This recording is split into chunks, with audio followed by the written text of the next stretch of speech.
Welcome back नाज़रीन। जंगे सितंबर में एक तरफ पाकिस्तान की बड़ी और फ़ज़ाई अफवाज दुश्मन पर अपनी धाक बिठा रही थी, तो दूसरी तरफ नाज़रीन पाकिस्तान बहरिया भी पीछे नहीं थी।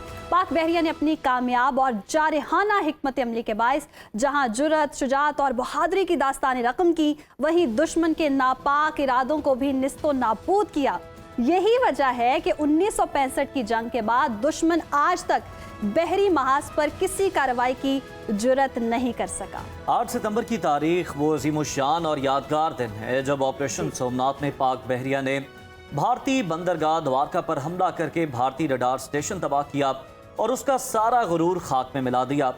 पाक बहरिया की शानदार कामयाबियों और समुद्री हदूद की हिफाजत पर हर साल 8 सितंबर को यौम बहरिया के तौर पर मनाया जाता है।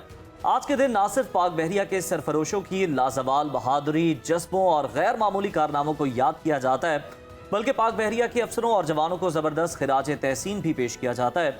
इसी सिलसिले में आज मुल्क भर में यौम बहरिया इंतहाई जोशो जज्बे से मनाया जा रहा है। जी बिल्कुल। सन 1947 में पाकिस्तान की आज़ादी के बाद वजूद में आने वाली पाक बहरिया पाकिस्तान की 1046 किलोमीटर लंबी साहिली पट्टी के साथ बहरा अरब और अहम बंदरगाहों और फौजी अड्डों के दिफा की जिम्मेदार है, जिसने हमेशा दुश्मन के नापाक इरादों को गर्क आब किया। वतन अजीज़ की समंदरी हदूद के दिफा के लिए पाक बहरिया के जाबाजों की कुर्बानियों और नाकाबिले फरामोश किरदार को सुनहरी हरूफ से लिखा जाएगा। आज के दिन की मुनासबत से मजीद गुफ्तगू करने के लिए स्टूडियोज में हमें ज्वाइन किया है दिफाई तज्जियाकार rear admiral retired Naveed Ahmed Rizvi साहब।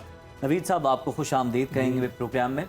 सर, मार्का हक में हमने देखा कि जिस तरह हमारी जो थी अफवाज पाकिस्तान फ़ज़ाइया का जो किरदार था, हमारी पाक बहरिया भी उसी तरह तैयार थी, शाना बशाना जो है वो साथ दी।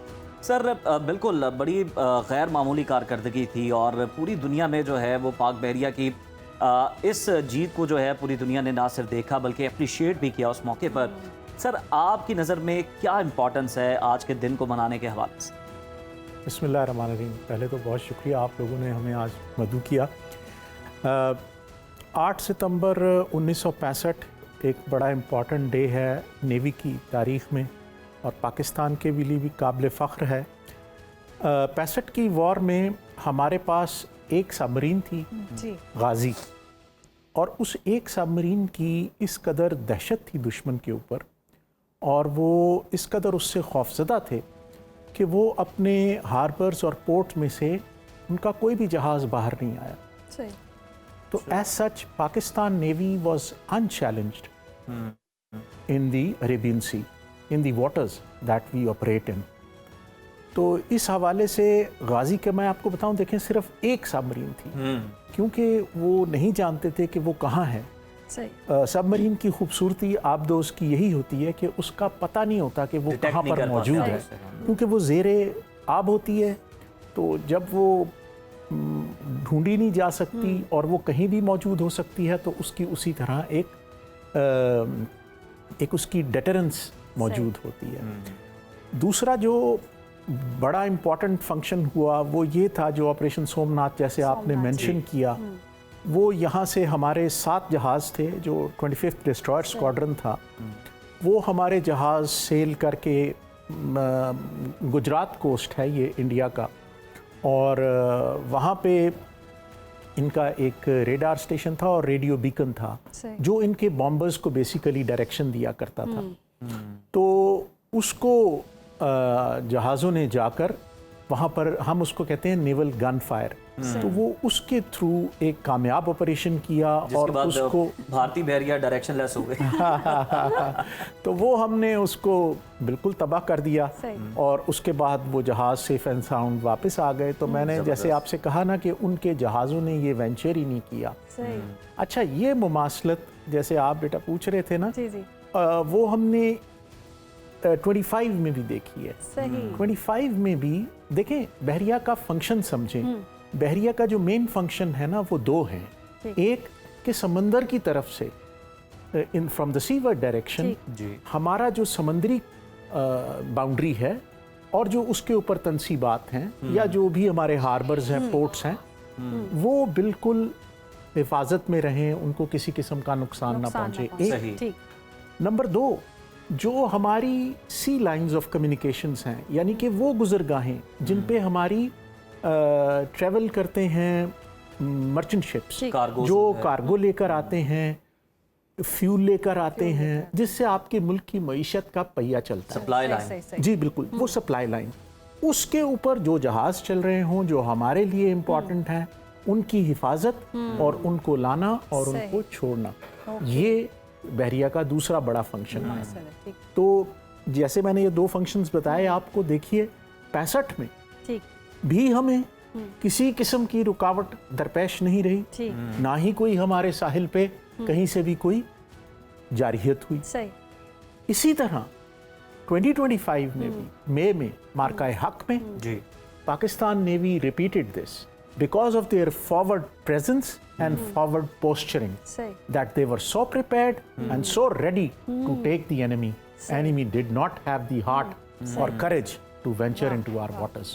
दुश्मन ने देख लिया था कि तैयार है पूरी तरह से। अच्छा सर, हम बात कर रहे हैं जंगे सितंबर की, और जिस तरह से हमने सूरत हाल देखी, पाक बहरिया ने दिफा के बजाय जारहाना हिकमत अमली का फैसला किया, इसकी क्या वजह रही? जो 65 का था ना, 65 तो अच्छा, जंग उस वक़्त से आज तक में बहुत चेंज हो गई है। उसका हम कहते हैं कि जो कैरेक्टर है ना वो बदल गया है। उसमें बहुत सारी टेक्नोलॉजी ने एडवांस हो गई है, बहुत कुछ ज़्यादा उसमें हमें इलेक्ट्रोमैग्नेटिक स्पेक्ट्रम में बहुत सारी चीज़ें चली गई हैं, स्पेस में चली गई हैं, साइबर वॉरफेयर में बहुत सारी चीज़ें आ गई हैं, तो उस वक़्त नहीं थी। 65 की वॉर में ये जो एक्शन था, ये बेसिकली देखिए 2 तरीके से डिफेंस हो सकता है। एक तो जहाँ से मेरे खिलाफ कोई जारियत का पॉसिबिलिटी है, मैं उसे ख़त्म कर दूँ, है ना। दूसरा ये है कि मैं खड़ा हुआ हूँ अपने घर के सामने और कोई जब आएगा तो फिर मैं उसको, तो ये 2 तरीक़ेकार हैं डिफेंस के, हैं दोनों डिफेंस के। हमारा कोई पाकिस्तान का कभी भी एक्सपेंशनिस्ट डिज़ाइंस नहीं रहे, ना हमारे पास ऐसे वेपन्स हैं, लेकिन हमें अपनी सालमियत की और बका के लिए, अपना सर्वाइवल के लिए, we'll go to any limits, ये हमारा मोटो है एक किस्म का। उस वक्त जो 65 में सिचुएशन थी, क्योंकि जहाज़ तो थे ही नहीं उनके, तो अब हमारे लोग तो, जंग तो चल रही है ना, बाकी 2 महाजों से भी खबरें आ रही हैं, यार वहाँ तो बड़ा एक्शन हो रहा है और यहाँ कुछ भी नहीं हो रहा। तो ये अब इनके बेचारे सोच रहे हैं कि हम किसको मारें, तो है ही कोई नहीं। तो ये वजह है कि समंदर में गाजी को कोई नहीं मिला, शिप्स को भी कोई नहीं मिला, तो जब शिप्स के साथ ना शिप्स का मुकाबला हुआ, तो फिर उन्होंने कहा यार ये जो रेडार, जैसे कि हम ब्रेक में भी बात कर रहे थे और बड़ी इंटरेस्टिंग गुफ्तगू हो रही थी, जैसे आप बता भी रहे थे कि आपने अपनी ज़िंदगी के 40 साल दिए, और बड़ा फैसिनेट करता है जिस तरह से आप बता रहे थे कि सीज और रोमांस, और आपके एक्सपीरियंस कैसे रहे, हम वो जानना चाहते हैं। ये जो जर्नी है ये लाहौर से ही शुरू हुई थी। I did my matric here, and उसके बाद एक एंड कैडेट स्कीम थी, तो उसमें मैंने अप्लाई किया और फिर मैं नेवी में चला गया। It was February 1981, and then onwards मैं फिर वहाँ पे ही रहा नेवी में, और बहुत अच्छा वक्त गुजारा और बहुत एडवेंचरस, उसमें बहुत ज़्यादा एक्शन है, बड़ा मज़ा है। समंदर एक्चुअल में मीडियम डिफरेंट है, ऐसा नहीं है जैसे ज़मीन होती है, इंसान ज़मीन के लिए बना है, तो वो वहाँ पर ना समंदर की और अल्लाह की ताकत बेपनाह नज़र आती है आपको। इतना ज़्यादा ज़ोर है समंदर में कि हमारे जहाज़ जो होते हैं छोटे मोटे, इनका तो बिल्कुल ऐसे होते हैं जैसे तिनके हैं, इस तरह आपको समंदर। एंड देन व्हेन समंदर में हम उसको ग्रेड करते हैं गेल फोर्स के हिसाब से कि विंड फोर्स कितनी है, समंदर की वेव लेंथ, हाइट कितनी है, वो बहुत ज़्यादा हो जाती है। कभी कभी जहाज़ पूरा वेव के अंदर चला जाता है, फिर उसमें से वो बाहर निकलता है, तो वो ये सब चीज़ें बहुत, मैं आपको, और फिर ऊपर से आप जो देखते हैं, जैसे मैं आपको बता रहा था, सुबह सुबह अल्लाह की हमद के लिए उसके जो बाकी जानवर हैं, ये वेल्स, डॉल्फिन्स और दूसरी फिश, वो देखने का वो एक बड़ा एक सूदिंग इफेक्ट है, वो एक और ही एक्सपीरियंस है। जी, वो एक और ही। जरा हमें ये भी बता दीजिएगा सर, ऑपरेशन सोमनाथ बड़ा सक्सेसफुल रहा, उसमें क्या हमारी हिकमत अमली थी, जरा उसके मुतालिक भी बताएं। उसमें जो हिकमत अमली थी ना, वो एक्चुअल में जो उसमें हदफ था, वो मैंने जैसे आपको बताया ना, वो रेडार स्टेशन था और एक वहाँ पे एक रेडियो बीकन था। सही। वो बेसिकली उनके बॉम्बर्स को गाइड करने के लिए था। और जो रेडार स्टेशन होता है वो बेसिकली जो आपका एरिया है उसमें वो पिक करता है और सरफेस पिक्चर प्रोवाइड करता है टू द हेडक्वार्टर्स कि यहाँ पर ये यूनिट्स हैं जो सर की इतलात भी थी कि उस रेडियो स्टेशन से कोई इस तरह की जारहाना कोई कमांड्स दी जा रही थी कि हमला करने के हवाले से, कोई ऐसी भी इतलात थी जिसकी बायस हमला किया गया वहाँ पर? नहीं, ऐसे नहीं था कि वो वहाँ से कोई, देखिए रेडार स्टेशन से हमला नहीं होता, हमला होता है हेडक्वार्टर्स से। हेडक्वार्टर्स इशू करता है instructions to the ships going out at sea कि आपने किस तरह का मिशन करना है। और वो जो हेडक्वार्टर्स है वो तो सेंटर ऑफ द कंट्री है, तो वो बेसिकली जो आपके पास जो फायर पावर होती है वो इतनी रेंज की नहीं है। आप तो वहाँ पे जो उनकी इंस्टॉलेशंस हैं जो आपकी रेंज में हैं उनको फिर आप टारगेट करते हैं कि मैक्सिमम उनको तकलीफ पहुंचाई जा सके और उनके फर्दर ऑपरेशंस को सबड्यू किया जा सके या डाइल्यूट किया जा सके। सर टाइम की शॉर्टेज है, लास्ट में नौजवान नस्ल के लिए मैसेज या फ़ौज पाकिस्तान के लिए आप देखते हैं हम कि आजकल के जो सिनेरियो में आज के दिन के हिसाब से क्या पैगाम देना चाहेंगे? मैं ये पैगाम दूंगा आपके तवस्सुत से। एक तो देखिए ये जो हमें अल्लाह मियाँ ने तोहफ़ा और इनाम दिया मार्का हक़ की सूरत में, तो यकीन रखिए और यकीन अपने दिलों में मुहकम रखिए कि पाकिस्तानी अफवाज अपने मुल्क की हिफाजत के लिए अपना तन मन धन किसी भी लम्हे जब भी पुकारा गया, हम इंशाअल्लाह ताला कभी भी किसी भी कुर्बानी से दरेग नहीं करेंगे।